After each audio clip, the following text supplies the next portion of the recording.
Hey guys, welcome back to the Mike Pincus Fitness Podcast. We have basically been off and on for the summer, but we are now back and we are back at it, and hope you are enjoying the past couple episodes. Last week we talked about what it takes to get to your goal and creating a program to help you get to your goal, and hopefully you understand why you got to your goal or why you're not getting to your goal. So if you haven't had a chance, go listen to that one. The week before was with Tyler, and that is just hilarious. It was so good. And we have another one coming up with a very good friend of Tyler's and mine, Linda Griffith. I know her as Linda Weiler, and another aerobic goddess in the fitness industry. And we'll be recording that one here soon. And that's going to be another great one. And then we're going to put them all together. So that'll be fun. But today we have a special guest, and they're all special. It's kind of weird. One of those things like, when are they not special?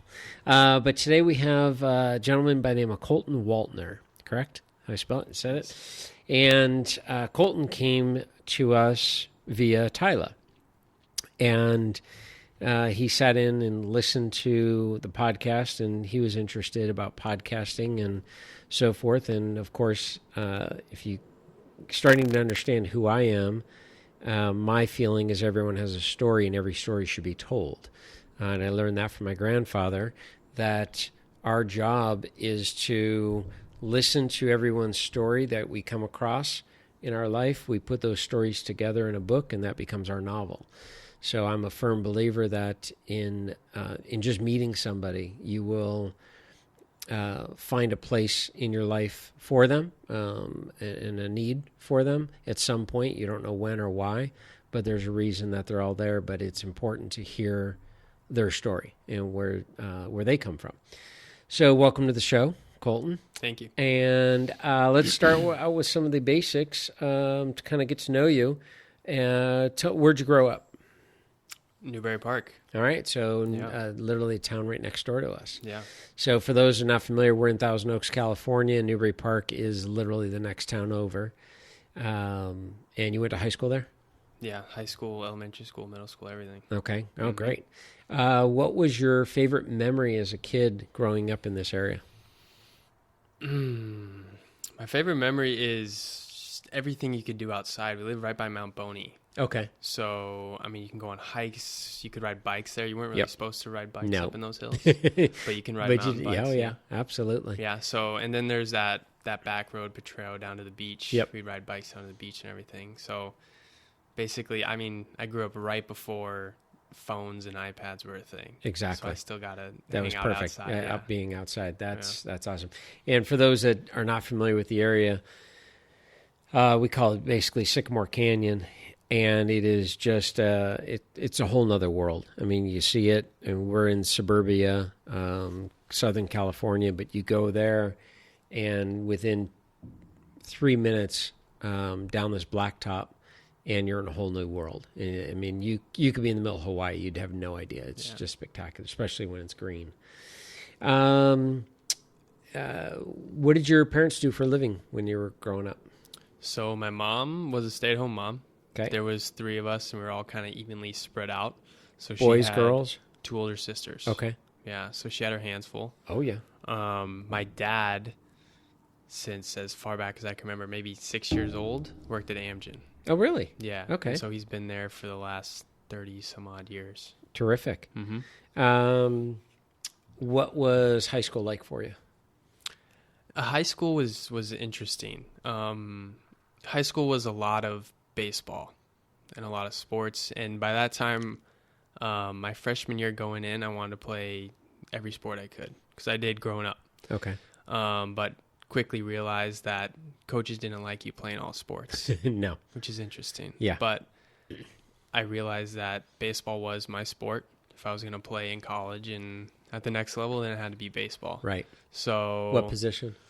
In high school, catcher. Okay. Mm-hmm. And other sports that you played, what was your second favorite sport? My second favorite sport was football. All right. My mom only ever let me play 1 year of it, like in an actual league. Yeah. Because the way I play sports is not conducive to physical health. Okay. It's all very in. like it's all out. Yeah. Yeah, I'm leading with my head. Yeah. Not Not good good. things happening. Not good. Yeah. Yeah. Clearly not good. Not with those. So when did you start playing baseball? No, 5 years old. Okay. Yeah. In all the little leagues and all the way on up. Everything. I mean, it was from an early age on, it was baseball all the time. Okay. So what's the process that once you figure out you can go D1, how does that happen for those of us that are not familiar with, college sports from pulling from high school and therefore? Yeah, so there's people that stand out and they're easily sought after and recognized, and they go on and they play Team USA and stuff like that. Those guys don't have to worry about much. But for a lot of us, for the majority of people trying to get recruited, it's baseball in the summer, baseball in the fall, baseball in the winter. You go to tournaments. You have the JO tournaments and Junior Olympic tournaments in Arizona. There's different ones you can go to, but all those coaches, college coaches, go to those tournaments to find kids, and it kind of goes from there. And you just try and get the most exposure as you can and hope that a team falls in love with you or you develop and teams recognize it. How many kids are in a summertime? How many baseball players are we talking that will be in Arizona at one given time? That handful of these, well, I'm assuming a lot of coaches are there. How many are they looking at? I mean, there's hundreds. I mean, there's tournaments every other week. Wow. At those minor league fields in Peoria and those places out there. I mean, there's got to be a couple thousand kids that roll through there. That's amazing. And coaches just live out there. Right. Just trying to recruit anybody, yeah. Wow, that's crazy. All right, so you are, at what point did you, or you're senior, college, at what point did you realize, okay, you're going to play college ball, and where'd you go? So right before my senior year, I had some offers to other schools, but USD came in. They actually didn't come in with the best offer, but my dad said, hey, you know what? He said, this is the best opportunity for you. Go. Yeah. It's USD. It's a really good baseball school, incredible school in general academics-wise. Yeah. And so that's the University of San Diego. The University of San Diego. Not familiar. It's a beautiful campus. Both my daughters went to San Diego State and graduated, but there's a hiking trail that I can't remember where we started, but we would start the hiking trail, and we literally were in the backside of USD. Yeah, Mission Valley. I think so. And we would literally come up the hill and come out, and we're looking at one of the fields, and it was just such an amazing campus. Yeah, we had to run up that hill a few times. Yeah, I know exactly that area. So, all right, so jumping to USD, what was that transition like going from Newbury Park High School and knowing everybody, and now you're playing ball at USD, and what was that like? My first year there, it was definitely a kind of a shell shock honestly, just from a weightlifting standpoint. I show up, it was an older team. Okay. I think we had 12 guys get drafted off that team that year. Really? I mean, it was a really, really good team. Wow. Yeah, and like high rounds, like very good baseball players. So I showed up there and I was, my God, I don't know what a hang clean is. I've never benched before. It's like I can't squat that much, so it's like you're automatically thrown into it, and you're like, oh my God. Yep. You're like, where am I? Yep. So that's an interesting, because I know a little bit what the listeners don't know, and I know a little bit of where I'm going to take you down a path. But so we'll kind of talk about it now. So what was the conditioning like at high school level off the field in terms of strength training? Minimal. Minimal. Okay. Very minimal, yeah. Okay. And as a catcher, in a low squat position, which first time we met, you were showing me the squat position. Yeah. I'm looking at that going, that can't be the squat position, because that's not how you do a squat. And I'm like, the ankles are not designed to do that. No. And so then you get to USD, and what's their conditioning program like? I mean, the first week you show up, within the first couple of days you have your physical. Okay. And then the same day, you head down to the field and you have the conditioning test. And what happens is the upperclassmen never really tell you what it is. Right. And the first thing we do is they're called triangles. Okay. So you run from home plate to the left field foul pole. Yep. Cross the outfield to the right field foul pole, back to home plate in under a minute. It's basically a 300-yard sprint. Wow. In under a minute. Wow. And I had never done anything close to that. First one, come in, straight to the trash can, puking. There's 3 groups, so you have a 2-minute break in between. Right. Oh. So I'm puking in the trash can. There's like 30 seconds left. I run up there to the next line, and then you go again. Came back, second round, puking in the trash can. And, of course, they did not tell you anything in terms of nutrition, what you should have eaten the night before. I had a burrito. Oh, perfect. Yeah, breakfast burrito. Nice. Yeah. that looked good the second time. Oh, yeah. Oh, my gosh. So this is the stuff that just makes me cringe because they could get so much more out of these kids and athletes if they gave them a little bit of information ahead of time of, hey, this is what it's going to be like. Okay, and I understand it's about breaking them in and Hell Week and all that. I get that. That's fine. But give them a little bit of an upper hand. Hey, you're a freshman. Mom and dad just dropped you off last week. You're 18 years old. You're in San Diego. You're at a party and there's beer and you're just having the grand old time. And now you're hungover and you're going and getting burrito. And the next day you're starting baseball camp. Yeah. And it's like, no, horrible idea. Mm-hmm. But that's what they do, and it's what they've always done. It's a sink or swim kind of thing. Exactly. You grow up in the moment, or you kind of done. Left behind. You go home. Yeah. All right, strength training. What did they do at USD? So we actually had a great strength coach. He played there from 2006 to 2009. All right. And he mixed in a lot. I mean, it was a lot of your standard squats, hang cleans, bench press, but we did a lot of CrossFit and kind of like high intensity sort of stuff. Right. I mean, by the end of the fall, you feel like you could run a marathon easily. Yeah. You're definitely stronger. You're in great shape by the end. Perfect. Yeah. Perfect. All right. And how long? What was college life like outside of baseball? USD is kind of a smaller school. Yeah. There's only, I think, 5,000-6,000 undergrad. Right. So it's kind of like a larger high school. Yeah. However, you're surrounded by UCSD is not far. San Diego State's not far. Yeah. There's a couple community colleges not far. So you got, 4 or 5 colleges in a very condensed area, essentially. Yeah. Was it hard for you to study? Did you find that at all?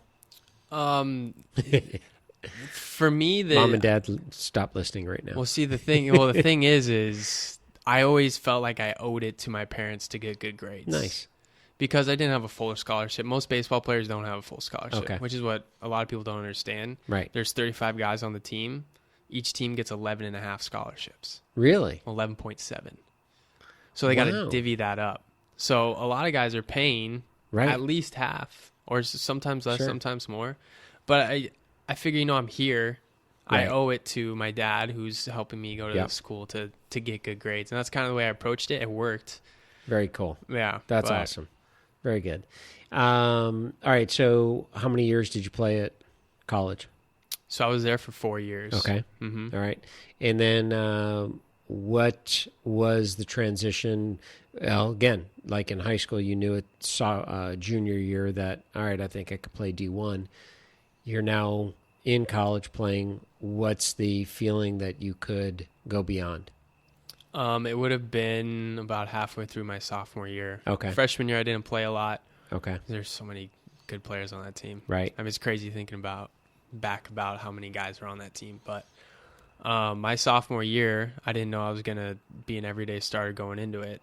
First game of the year, I pinch hit in like the 7th inning, and I got a double. Started every game for the rest of the year. Wow. Just one of those things that happened. Sure. And I played really well. And so I started talking to scouts and agents and stuff, started talking to my parents, and it kind of like started to grow. So I was like, okay, that's going to be now crazy. The thing that I've always wanted to do is like right there. And so that sophomore year, I knew going into my junior year, because most guys get drafted their junior year. Okay. That's when you're eligible. Got it. All right. So I knew going into that year that was Yep. that was a real possibility. Did you get any offers junior year? So beginning of the first practice of fall. So you show Okay. up to school and you have conditioning and all that stuff. The first team practice of fall, which is about, I guess, the end of October maybe. 15 minutes into practice, I go to throw a ball from right field. UCL snaps. Really? Yeah, threw it. It popped. Felt kind of weird. I went back into the line behind some of the other guys. I had my glove in my hand, and I dropped my glove and just right up my arm. I was like, not good. Oh, So my gosh. I ran in, and I told our trainer, I said, I think I broke something in my arm. I was like, it's not good. Yeah, and she did one test where she bends the elbow laterally. Right. And the thing, like, there was nothing holding it. And she's like, yeah. Wow. Yeah, you tore it, like, on the spot. And it was the first practice of fall. And there was 35 scouts in the stands for the first practice. Oh, my gosh. Yeah, it was not a happy time. Not a good time. Yeah, And prior to that, were you ever injured? all the time. Oh, you were. Yeah. So this wasn't necessarily a huge surprise. I'd never had to have surgery. Okay. So I had All right. had too many concussions to mention and Got it. all that other kind of stuff. Right. Minimal knee, hip, whatever. Yep. But nothing surgery-wise. Yeah. Wow. So literally off to the doctors, and how you had surgery on Up it. to the doctor that day, got an MRI, X-ray. 6 days later, I had surgery. Okay. Mm-hmm. What's the recovery process? from that? It's about 9-10 months before you can start playing again.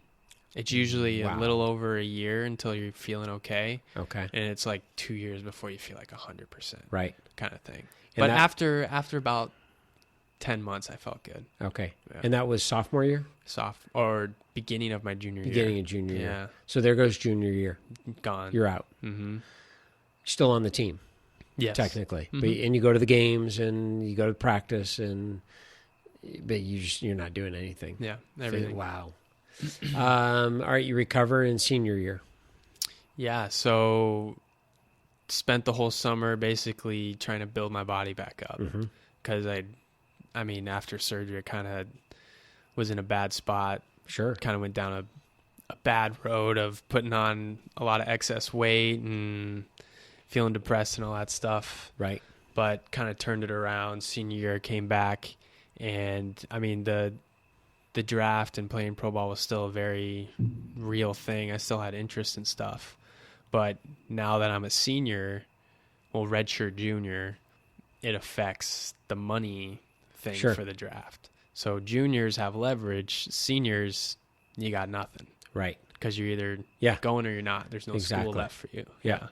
Explain to those that are listening, what's a red shirt junior? What does that mean? So when you get injured, Mhm. you can medical redshirt, which basically means you save a year of eligibility. Okay. Sometimes freshman redshirt, like it happens a lot in football, where they just sit out a year and it saves a year of eligibility. Yep. Got it. Okay. All right. So senior year, you're playing, and scouts see you. Mm-hmm. What's that process like?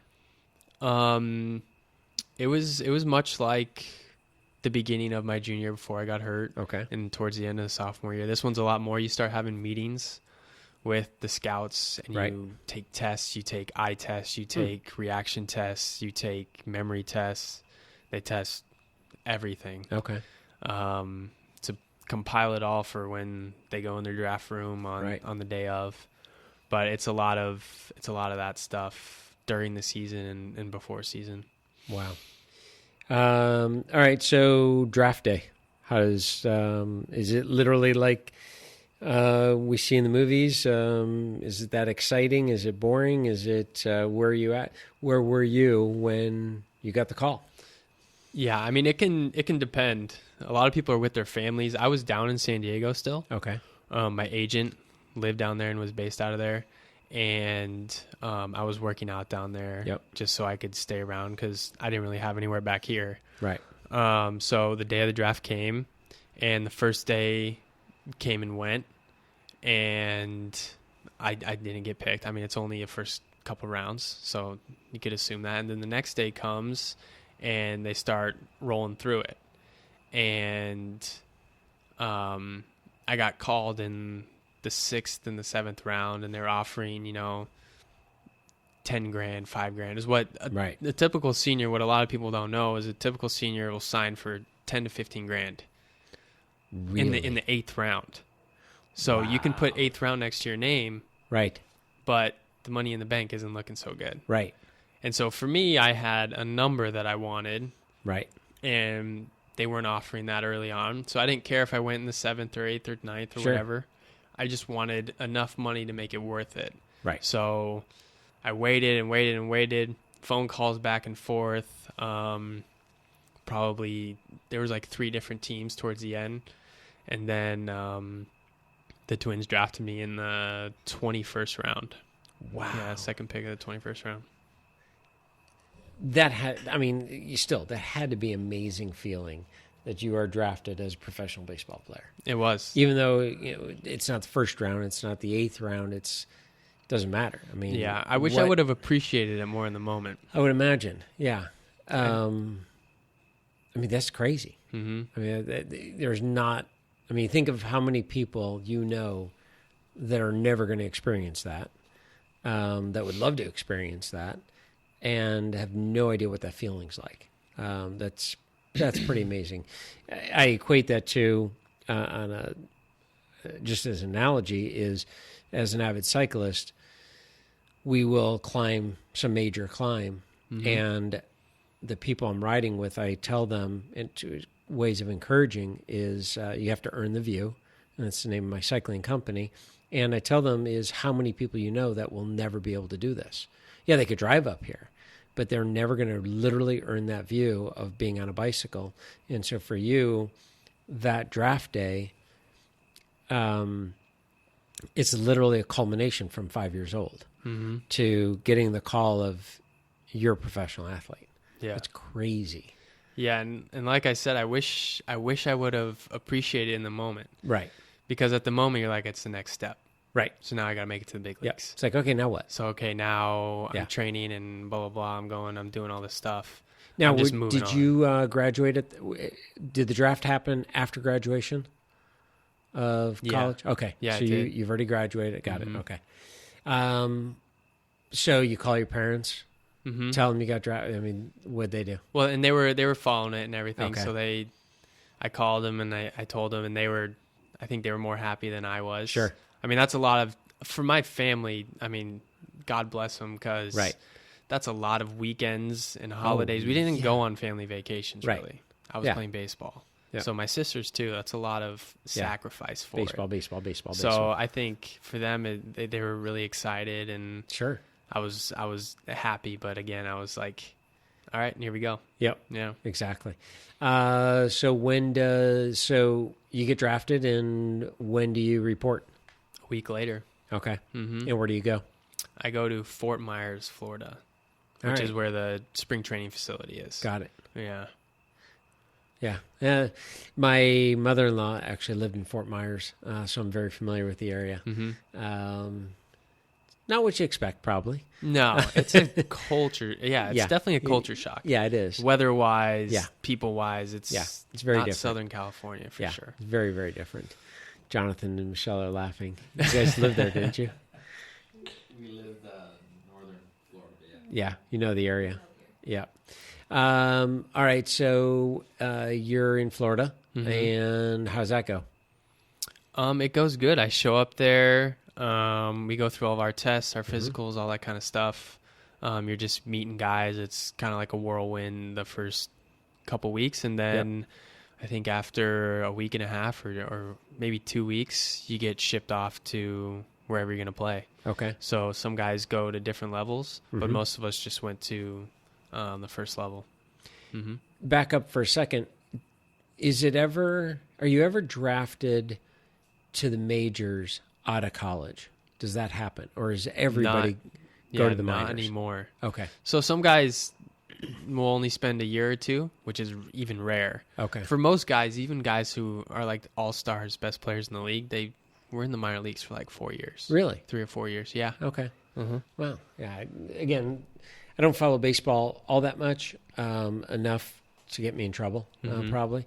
But I didn't realize there was that much time spent in the minors. Yeah, it's such a transition. I mean, for not to diminish any other sport, but for football, it translates fairly easily. Yeah. It's not like the guys are inordinately bigger or faster or stronger. In baseball, you might have been seeing 90, 91 in college. All of a sudden, everyone throws 98, 97, It's 98. Huge difference. And the pace of the game, everything about it is completely different. So it's just another adjustment period. It takes a little bit longer. Right. When you're in the minors for, let's say, 4 years, are there levels within the minors that are inching your way up? In other words, is the ball getting faster, the pitching getting faster and faster from the first day to the fourth year of the minors? Mm-hmm. That does happen. Oh yeah, I mean there's seven levels. Got it. Okay. So there's 7 minor league teams per organization. Wow. And every level you go up, pitchers throw harder. They have more command. Got it. Guys are from stronger. the highest level in the minors to the majors. Is it a smooth transition, or is that still a big jump? It's a smaller jump. Okay. Than say single A to triple A. Okay. That's a big jump. Got it. That's a lot of maturity there. Right. But for the minors or from like triple A to the big leagues, it's not as big. It's still hard for guys to make a transition. Right. Because now you're playing in front of 30, 40,000 people. Just the environment itself is a huge transition, I can imagine. That's so amazing. it's still hard for guys, but it's not as drastic. Right. Mm-hmm. What level did you go within the minors? So I only eventually made it to the first level. Okay. Because what happened? Yeah, so my second year, right before the season started, I was working out in the weight room. We were flying out the next day, and my pec blew up. Oh my gosh. Yeah. Bench press? Yeah. Dumbbell bench. Yeah. Dropped 295 dumbbells kind of on my face. Nice. Yeah. Oh, wow. Mm-hmm. So at that point, again, back to the doctor. Mm-hmm. They do surgery? Yeah, so I went in there and they were like, yeah, this thing's 90% torn off the bone. So it tore right where it inserts at my shoulder and just recoiled into my chest. Yep. All right, so for those that don't understand, it's tearing a muscle like the pec is kind of like a window shade. You literally pull on it and it just snaps right into the insertion origin, and it's extremely painful. What was going through your mind right then? In the moment, it really didn't hurt that much. Okay. As long as I wasn't moving it. Which is basically don't breathe. Yeah. But it was more just frustration. It was like I've been through this already, and my elbow just started to feel 100%. Oh man. And it was like, God, I know what this road looks like. Right. And the other thing too was I was scared, is because in pro ball, it's not college. You don't have your spot. Right. Every year there's 40 guys that come in, and I hadn't gotten past the first level yet. Oh, so man. I'm looking at it and it's looking bleak. I'm like, God, I'm gonna get buried. Yep. So that was more. I was more like scared and frustrated than anything. Where does your mind go? I don't know. Maybe you can remember, but you're literally sitting in the hospital, and you're either, whether it was before surgery, after surgery, where does your mind go when you're realizing your future?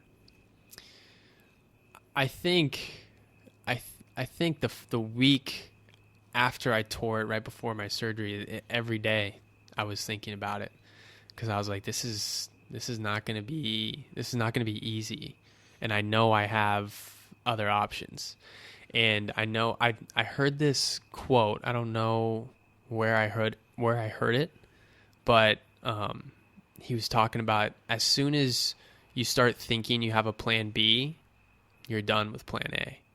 Wow. Where it's like, if you're not fully committed to your plan A, if you have something in the back of your mind, then it's not going to work. And that plan B kept creeping in my head. Right. And I remember just thinking, it's like, well, if I'm thinking about this other thing almost as much as coming back or playing the sport, then playing the sport isn't the thing anymore. That's interesting. I never looked at that or heard that quote before, but that's huge. Yeah. And I can use that in what I do as a fitness trainer. So many people going down the path of wanting to get in shape, and the thought is, I'm going to do this. I'm going to give it 100%. And after about week 6, it starts to get hard. And the thought becomes maybe not as clear cut, but the thought becomes plan B of, well, maybe I'll try this other diet. Mm-hmm. And so it's like, okay, now you're skipping diets. Now you're back and forth to different diets, and you're suddenly changing different gyms, and you're changing different workouts, and you're not staying the course. I can totally see how that would apply in my field. So surgery goes as planned, and you're in rehab. You're still technically with the twins. Mm-hmm. Okay. Yeah, I'm down in Florida doing rehab. Okay. Mm-hmm. And how long's rehab? So I'm down there for, I want to say a month and a half, 2 months before I decided that I was going to retire and be done. Wow. But we had a great guy. We had this guy who was the physical therapist down there with the twins, highly overqualified for what he was doing. Yeah. And who he was working on. Really? Yeah. I mean, he could dry needle, he could shift you. I mean, he knew these things that I was like, man, you're like a wizard. So it was awesome for the first part of my rehab to be with him and have him work on me. But it was brutal. Couldn't move for the first 3 weeks. Couldn't do anything except him rub it out. At any time, was he giving you a reality check of, hey, dude, start thinking plan B? Or is he trained to, no, we're getting you back. You're coming back. You're going. We're going to fix this. You're going to be good as golden. Yeah, I mean, everyone in there, and the whole training staff is, no, we're getting you back to play. Okay. The only person that was talking to me real was my buddy who was on the team that was kind of going through a similar thing. Really? He was going through a thing with his wrist. Okay. Where it was, your wrist isn't going to function like it used to, kind of thing. Wow. Like, even if we operate on it. So that's got to be tough, too, because you've got this whole organization standing behind you and pushing you and seeing that you can come back from this. And then there's you are left with your own thoughts. At some time in your apartment, wherever you're living by yourself, and you're sitting there thinking, and the mind starts wandering, and what am I doing? And should I be here? Should I be going to plan B? Should I stick it out? That's got to be really tough. Yeah. I mean, it's an hour and a half, 2 hours a day of rehab, and then the rest of the day is yours. And it's Fort Myers, Florida in summer. So we're not going out anywhere. No. It's 98 degrees with 60% humidity. Yeah. So we're just staying inside, and me and him were roommates, and the one that was also dealing with the wrist injury. Yeah. Oh, man. And we were just playing video games and sitting there in the air conditioning and thinking we both, I mean, he was really close to finishing. I already had my degree. Okay. And we were like, man, what if? Yep. Yeah. So exactly. And your degree is in what? Psychology. Psychology. Mm-hmm. How appropriate is that? Yeah. Very on brand. Oh, yeah. Did you start tapping into your study and your knowledge from what you learned in school, getting you through this? Yeah, I mean, it's a good basis to kind of know how people operate and like why your mind goes certain places, why you think certain things. I mean, it definitely helps. In that standpoint, it's you still feel kind of lost no matter how much you know. Yeah, you're like, I don't know. You second guess yourself. Yeah, exactly. Yeah, and it'd probably be easier to work. it'd probably be easier to work with or on somebody other than yourself with your knowledge. Giving somebody else the advice, but taking your own advice is definitely tough. Before we go any further, jumping ahead to where you are today physically, and then looking back at high school, college, and all of the conditioning that you guys were doing, do you think that your elbow or your pec injury could have been prevented, or any of your injuries could have been prevented based on different style of training? Or do you think it was just destined to be your luck of the draw?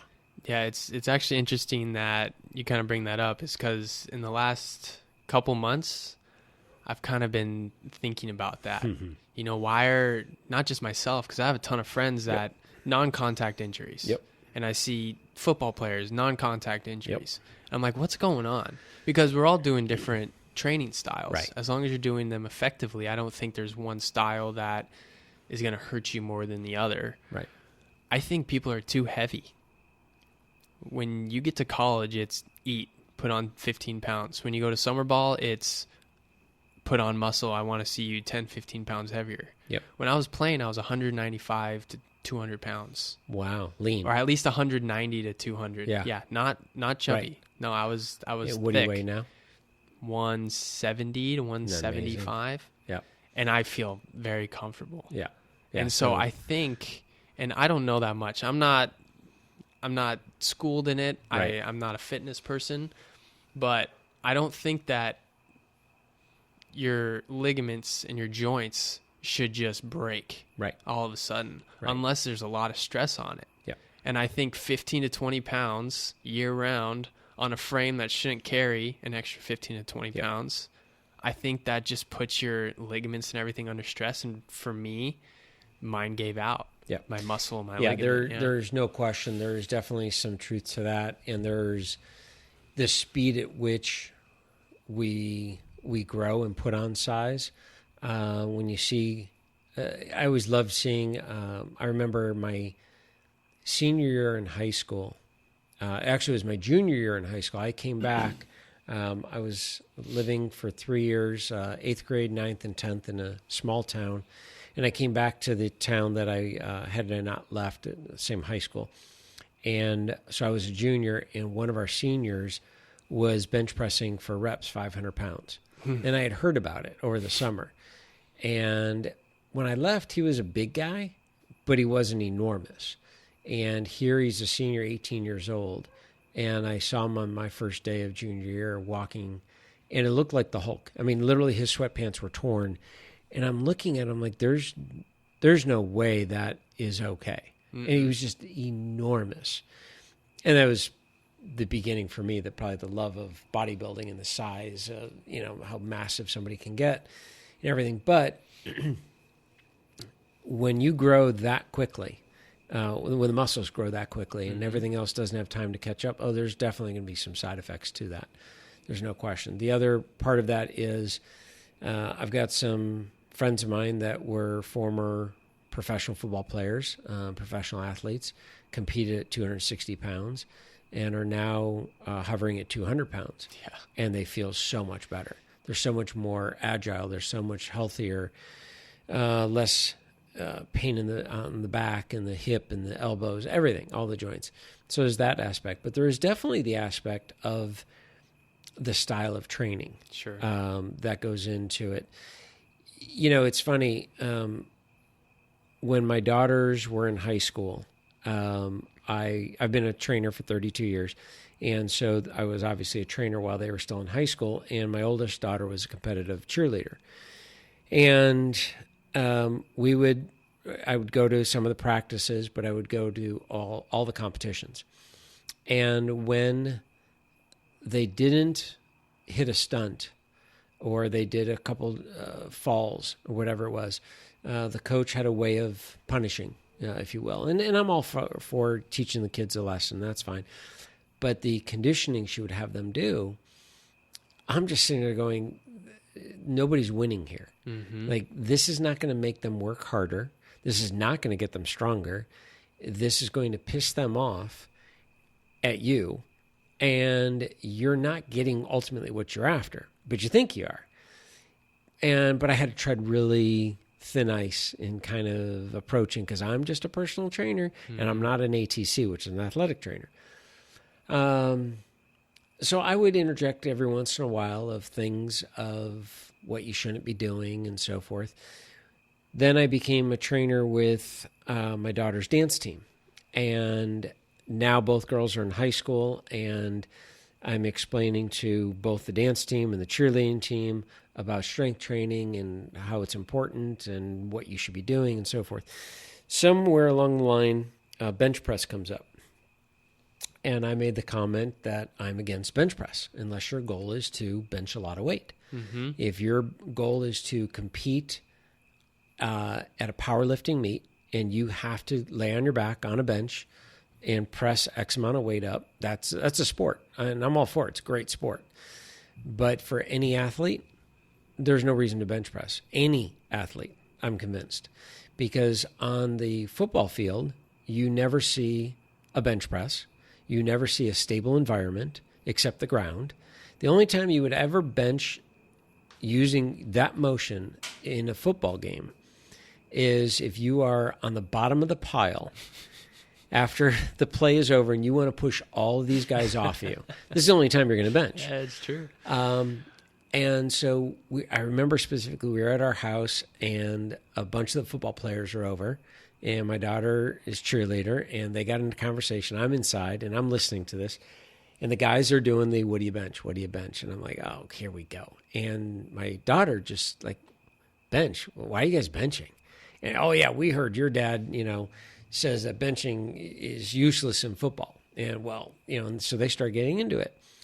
And I'm listening to her, and she is holding her own. It's amazing. I mean, she has got it dialed. I don't have to say a word. Finally, she comes in. She's like, will you please talk to them?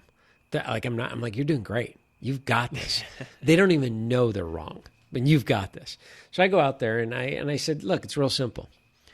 I said, show me the position of a bench press and how that relates to the football field. And I mean, these guys were all bigger than me. I'm a little guy, so they're all bigger than me. And one of them stands up, and he was a linebacker. And I'm like, okay, come at me and get in a bench press position. And so he does, and I'm like, no, on the ground. Don't come at me standing up. That's not a bench press position. On your back, come at me. And he's looking at me, and I said, now, wouldn't this make more sense? Your feet are grounded. I'm coming at you.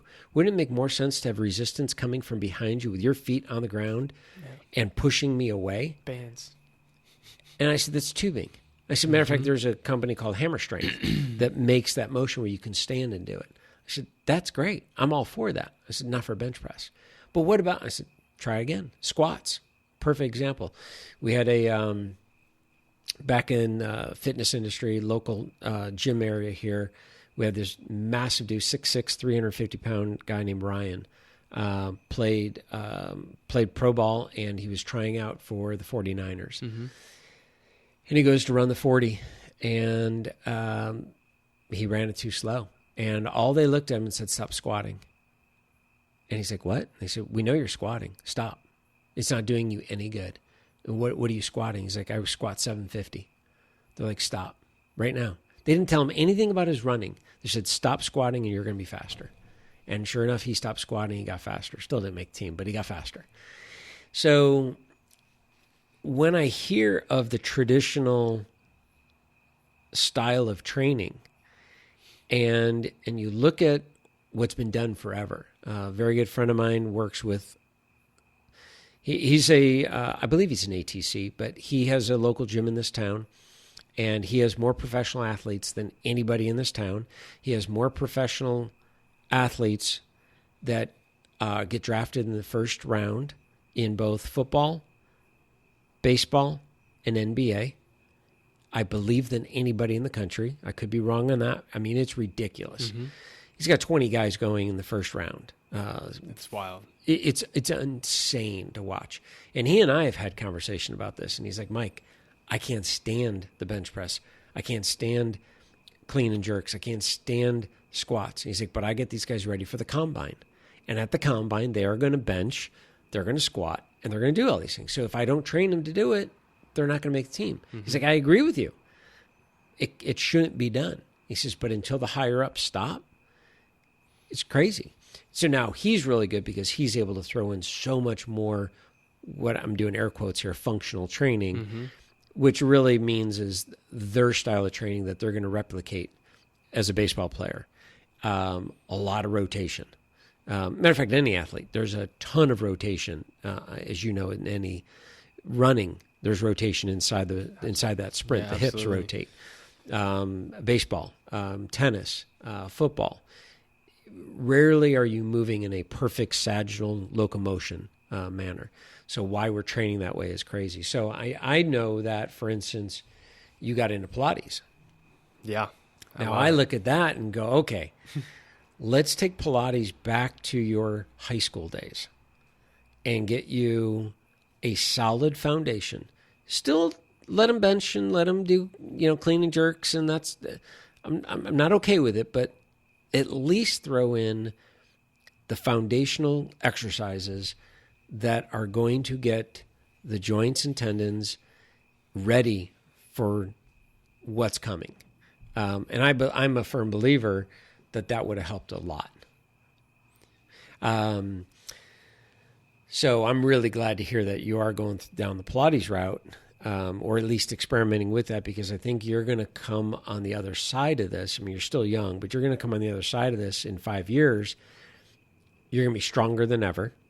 All of your injuries, I believe you're going to look back on and go, okay, possibly these could have been prevented. I still agree with you. You put on that much weight that quick. Sorry.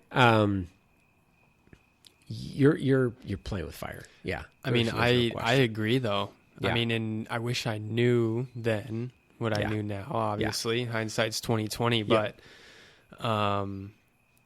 it was if one thing, it's the numbers. Yeah. When you're in college, it's like, Exactly. how high can I get my numbers? Yep.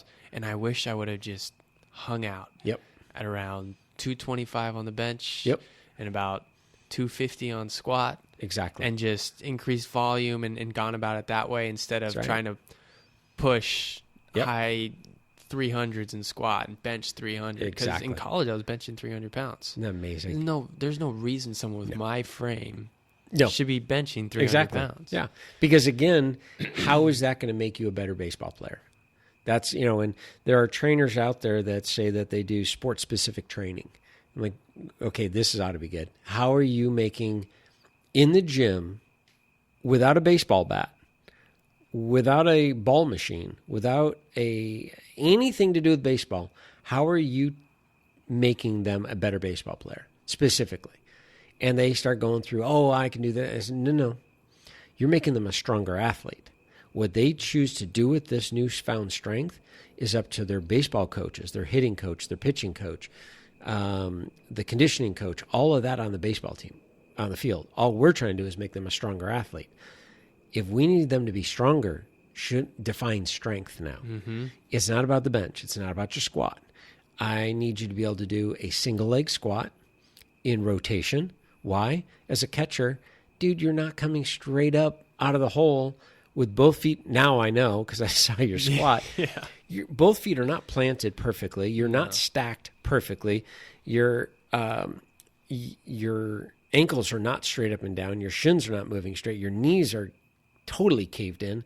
I mean, I wish we had a visual here for people to see, and maybe go on to YouTube and actually do a slow motion of what a catcher's position is. I was blown away that's what they had you doing, or that's what it's progressed to. And it makes sense for the sport because you got to snap up real quick and throw somebody out at second. I get that. But there's a risk and a benefit to that.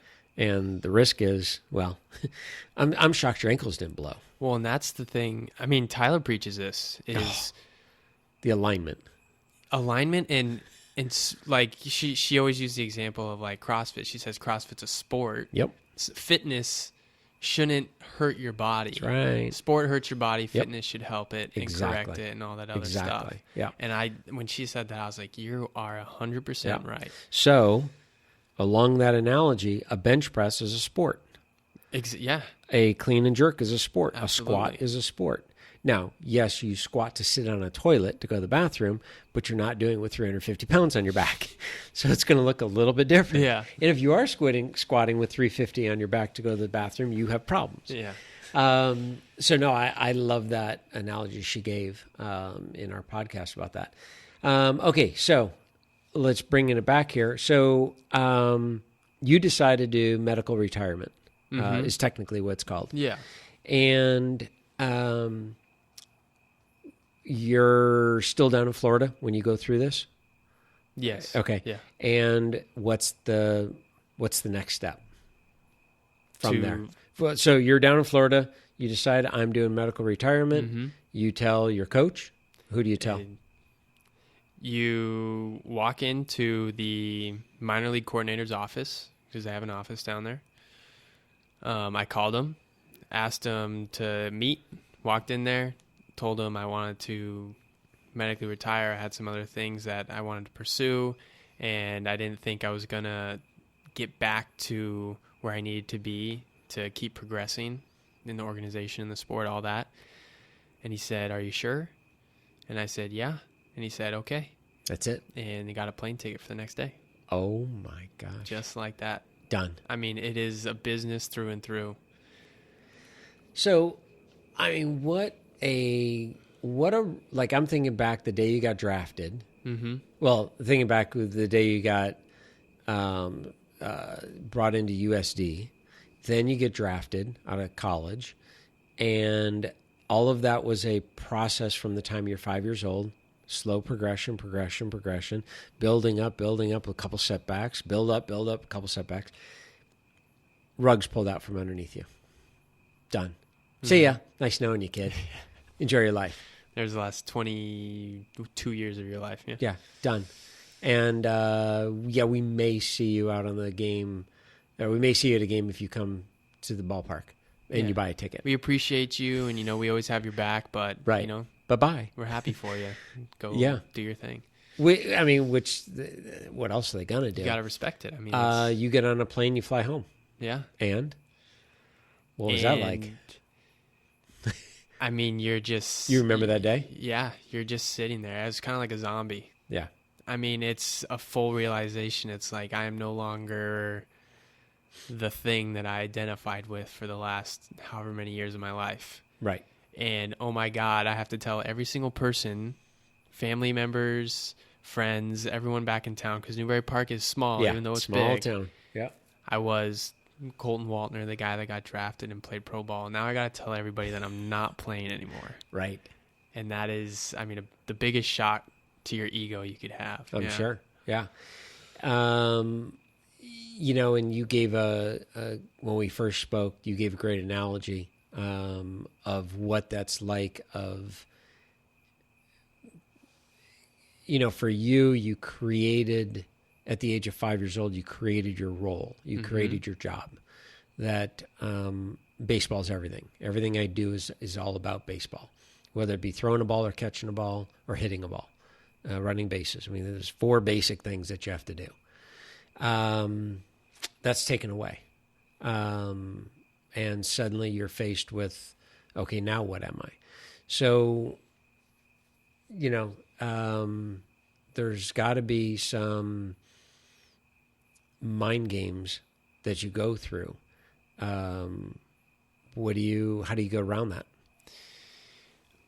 I don't know if there is a right way to do it. Mm-hmm. For me, I had a great family. I had a degree in my back pocket. I Nice. had opportunities outside of baseball to where I could kind of shift my focus. I think that a lot of us are, I wouldn't say obsessed. It's more like we are committed to always doing one thing. Whatever it is, if it's our job or our hobby, we are always thinking about that thing as long as we're able to do it. And as soon as that thing all of a sudden is gone, then you kind of realize to yourself, oh my God, my identity was wrapped up in what I was doing and not who I was. Right. And so for me, that's what it was like coming back.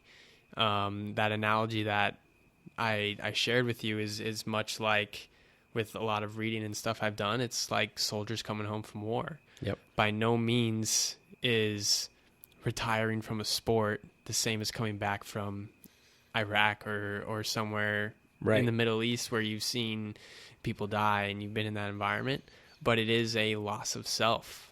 Absolutely. It's a loss of every day knowing what you have to do, having a clear goal, having a clear process on how to attain that goal. And then all of a sudden you're done and you're back in the real world. And it's like, okay, well, now what's my process? Right. I mean, shoot, what's my goal? Yeah. I don't even know. Yep. So for me, I always had interest, and my parents always made sure I had interest outside of playing baseball. A lot of athletes don't necessarily have that kind of mindset instilled in them when they're younger or ever. So it's a really hard process to kind of find out. But like I said, you can't have the plan B. You have to just pick something and commit to it. If you want to be a coach, that's, I mean, there's nothing wrong with being a coach after you play that sport. Absolutely. I mean, it's an amazing thing to do to pass on your knowledge. Yep. But if you want to go move across the country and try and be an entrepreneur, or you want to work in tech or sales or whatever, just commit and go for it and pick that goal. And you've already had the process, the idea of process instilled in you, the process will come. So what are you doing now with what you've learned from baseball, what you've learned from college with your degree in psychology? You're about a year out from the injury. What's a day like now? What are you doing? A day is kind of nice. I mean, I've kind of shifted my schedule. I used to sleep in a lot more just because I was always so tired and we'd have late nights and stuff. But wake up at 6:30 just about every day. I go and do some form of activity. Nice. I work 2 or 3 days a week at Lululemon. Perfect.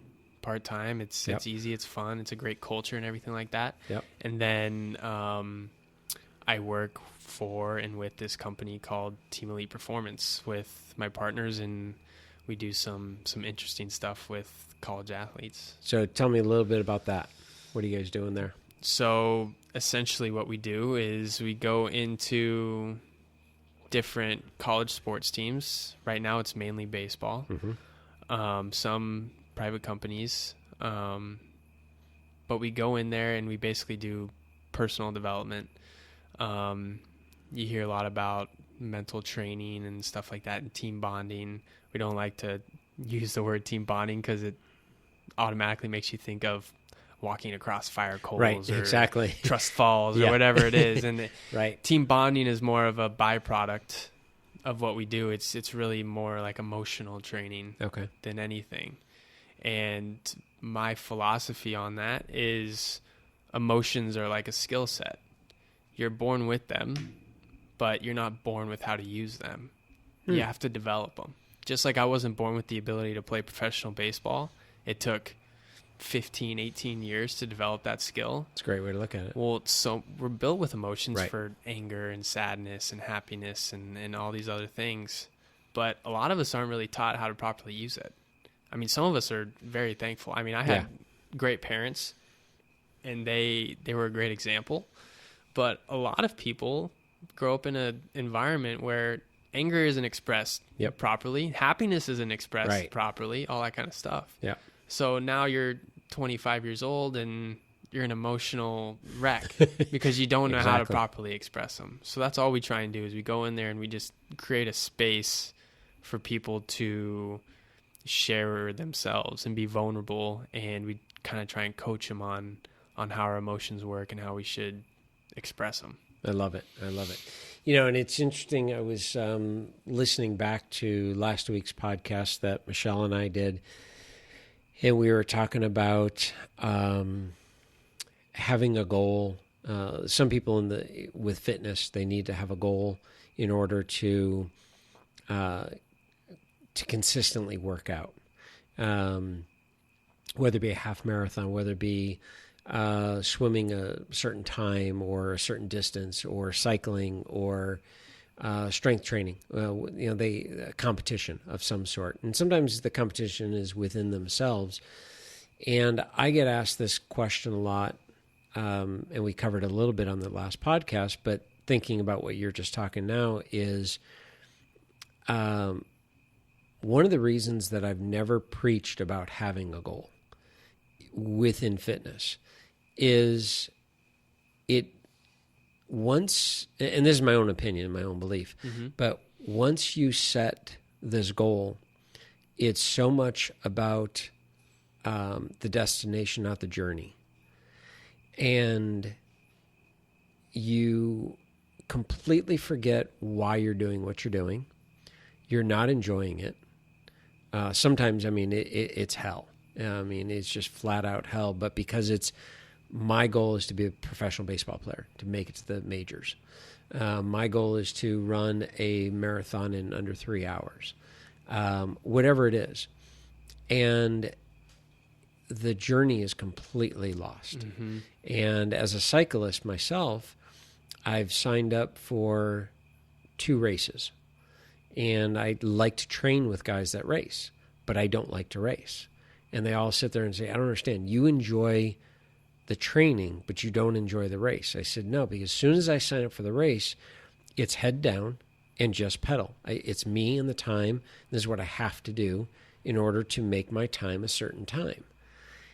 The reason I got into fitness, I enjoyed the process of looking a certain way. Mm-hmm. For me, it was all about vanity. I was literally that 98-pound guy, and I wanted to be bigger.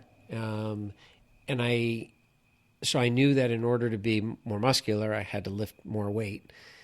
But I actually started enjoying the process of the workout, of how being methodical with the workout was, and the results that I was slowly getting and seeing and everything. And it was that journey. And the funny thing was that every time I set a goal, okay, if I'm going to get to this weight, whether it be how much I'm lifting or what I weighed on a scale, that was attainable. And then suddenly I want more. I want more. I was never satisfied with my original goal. And when I signed up for cycling races, I was never satisfied with my result. Ever. Yeah. Like I could have gone faster. I know I could have. And so now what I found myself just this past year with cycling, and I've said it, I don't know if I've said it on the podcast, but I've said to a lot of people, if somebody came up to me and said, sell me your bikes, I'll sell them. I'm done. Because I completely detached from the journey, the love of the sport, and the love of the bike and the love of the freedom of it. Because in our cycling thing, in our little cycling community, we have what's called Strava. And Strava is something you follow, and you compare yourself to yourself, times, you compare yourself to others, age, weight, all these things, but it's a competition. That's all it is.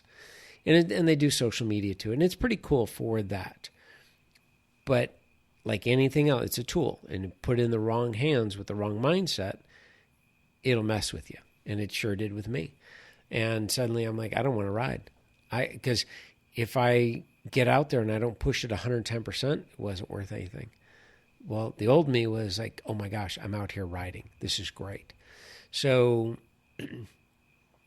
that's what I find very interesting when someone says, how do you work out every day and not have a goal?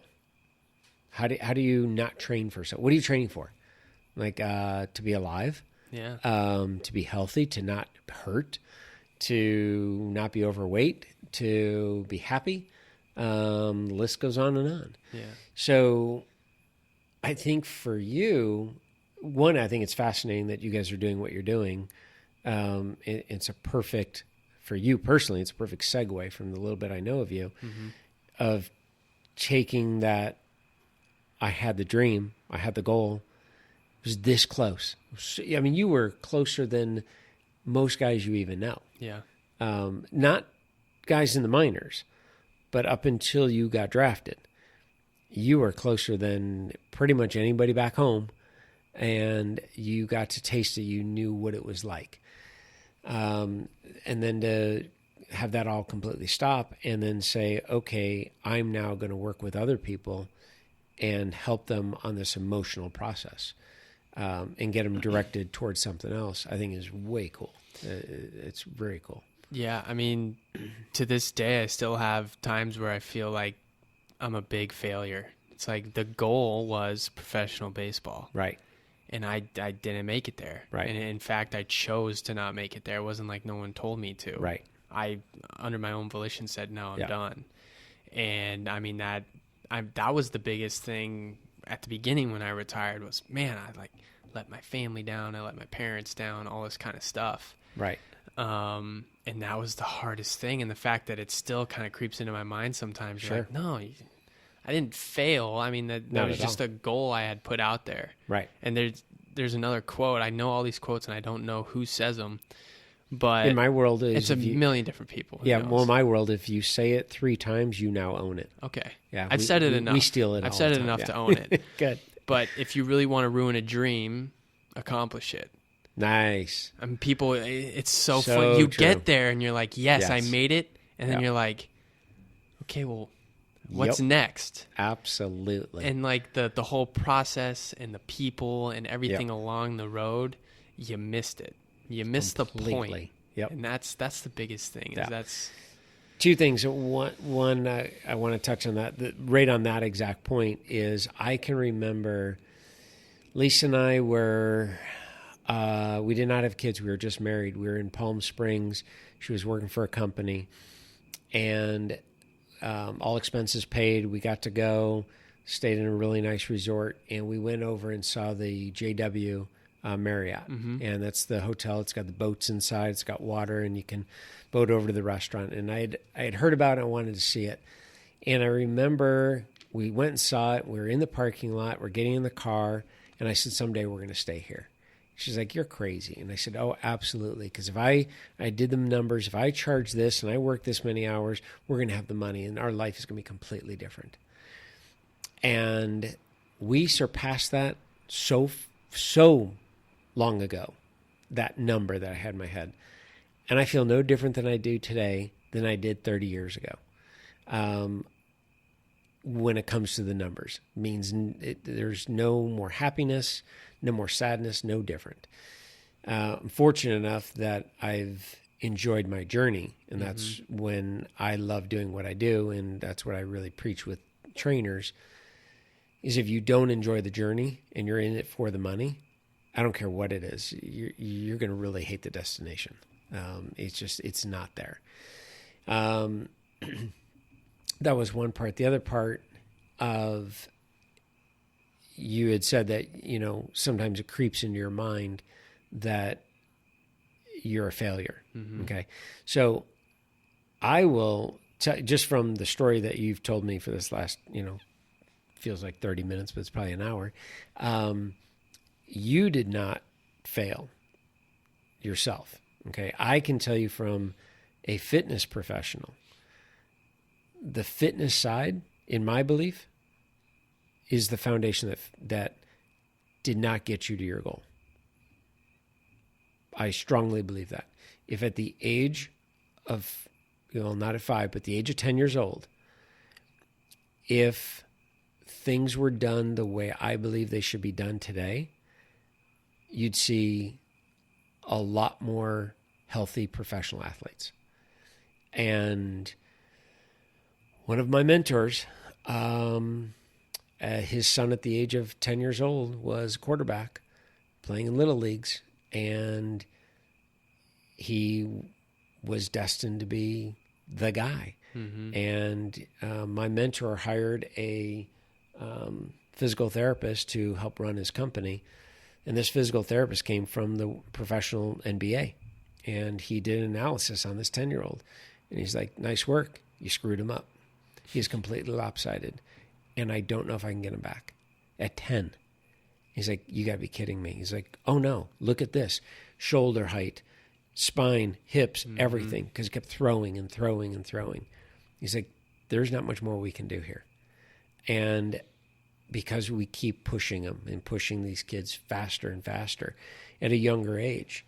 I mean, how many kids are playing Little League and have pitching coaches and have all these side coaches that are going on? Every single one. It's crazy. Yeah. And I mean, I didn't play Little League baseball, but I played football until my mom freaked out when I got hit.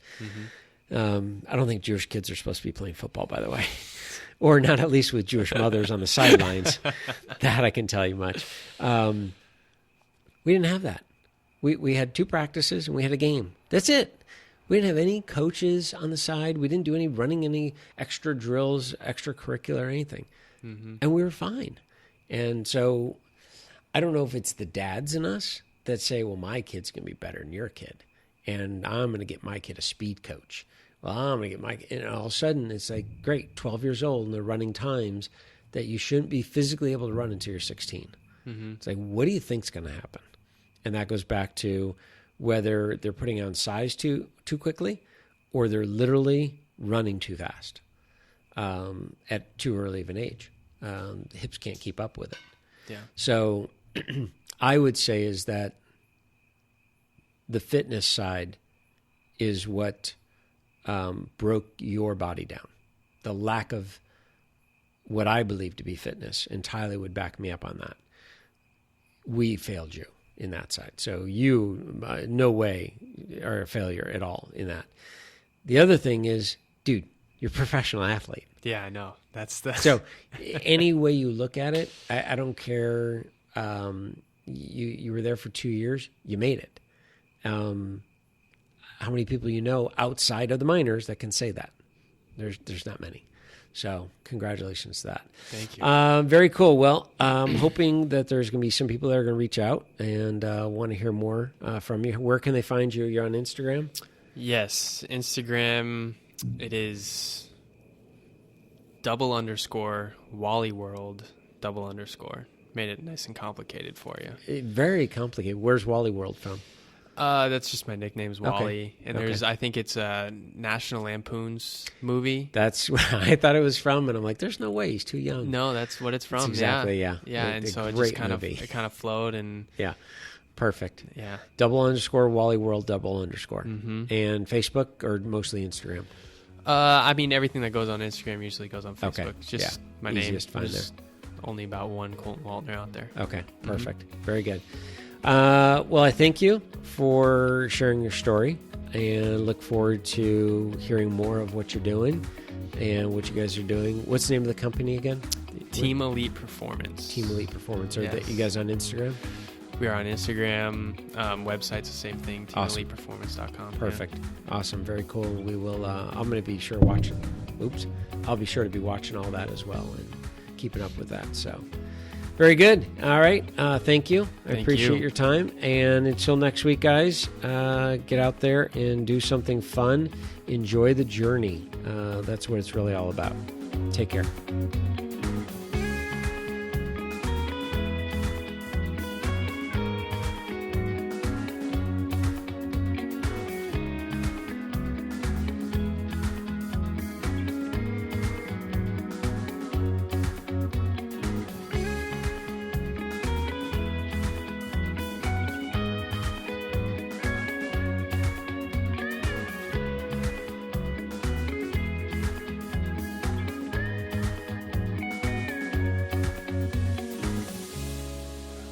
Sweet. How long was that? Oh, years. Years.